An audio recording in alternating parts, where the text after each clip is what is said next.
Mesdames et messieurs, bienvenue sur votre nouveau programme de flash d'information sur Sahel News TV.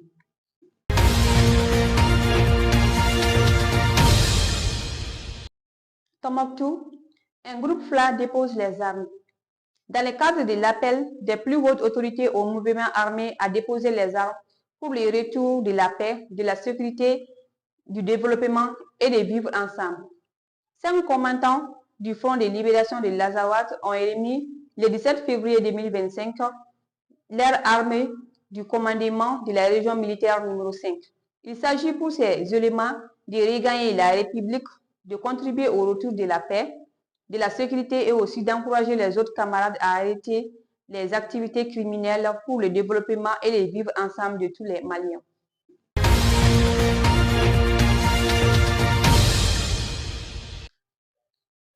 Le président de la transition, son Excellence chef d'État Assimi Goïta, a présidé le mardi 18 février 2025 au palais de Kourouba la cérémonie de lancement de la solution informatique sécurisée dans les missions diplomatiques et post-consulaires du Mali à l'étranger. Cette cérémonie s'est déroulée en présence du Premier ministre, de l'honorable président du Conseil national de la transition, du ministre des Affaires étrangères et de la coopération internationale, ainsi que plusieurs membres du gouvernement. Les doyens du corps diplomatique, les ambassadeurs accrédités au Mali, ainsi que les représentants du corps consulaire et des organisations internationales étaient également présents. Cette innovation technologique s'inscrit dans la volonté du président de la transition, s'exprimer à Sikasso le 22 juin 2024, de promouvoir la digitalisation et l'efficience de l'administration publique malienne.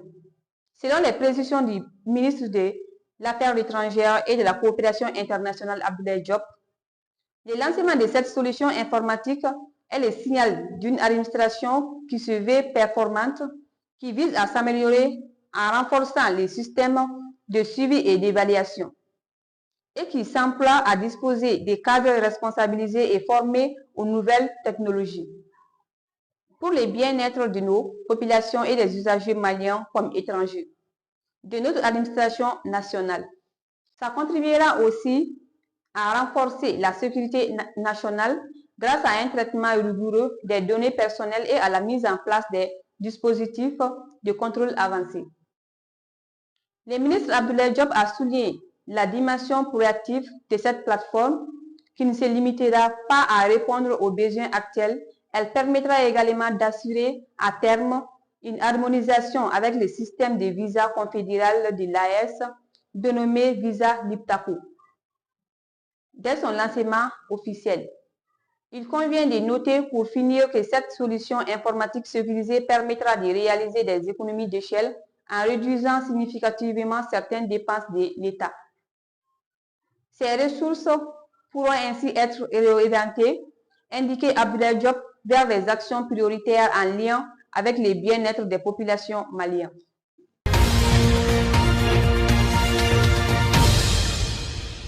Suite à l'emboulement survenu le samedi 15 février 2025 dans un site d'orpaillage situé dans le village de Bilalukoro, commune rurale d'Abia, cercle de Kenyeba.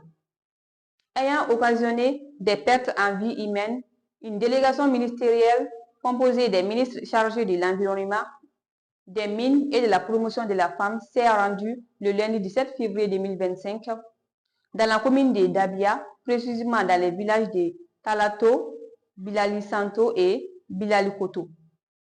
Objectif: présenter les condoléances du président de la transition, du gouvernement et du peuple malien aux familles des victimes et s'enquérir des circonstances de paix, de cohésion sociale et la nécessité d'établir une collaboration forte entre les différentes parties prenantes pour éviter un tel drame dans l'avenir. Quant aux autorités locales, elles ont chaleureusement accueilli l'arrivée de la délégation ministérielle, qui est une première dans leur commune. Elles ont également exprimé leur gratitude au chef d'État, au gouvernement et à la délégation. Elles ont sollicité l'État pour la fermeture des sites des exploitants chinois illégalement installés. Des bénédictions ont été faites aux défunts, les blessés, les familles endeuillées et tous les peuples maliens.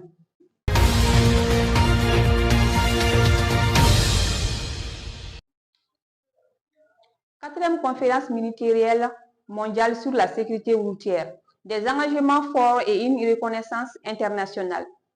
La quatrième conférence ministérielle mondiale sur la sécurité routière s'est ouverte ce matin à Marrakech lors d'une cérémonie officielle marquée par les allocations de haut niveau, des gestes symboliques et des engagements renouvelés en faveur de la sécurité routière à l'échelle mondiale.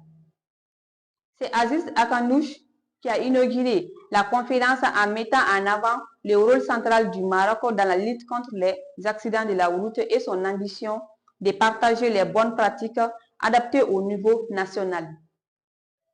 Le chef du gouvernement a souligné l'importance de cet événement pour renforcer la coopération internationale et mobiliser des efforts communs afin de sauver des vies. Le ministre des Transports et des Infrastructures, Mme Dambélé Madina Sissoko, a pris part à cette cérémonie accompagnée par le conseil technique Malik Kassé, le DG de l'ANASER, M. Ousmane Maïga, le DG des Transports, M. Mamadou Sow, et le DG du FER, Mme Kamara Mariam Kansougi.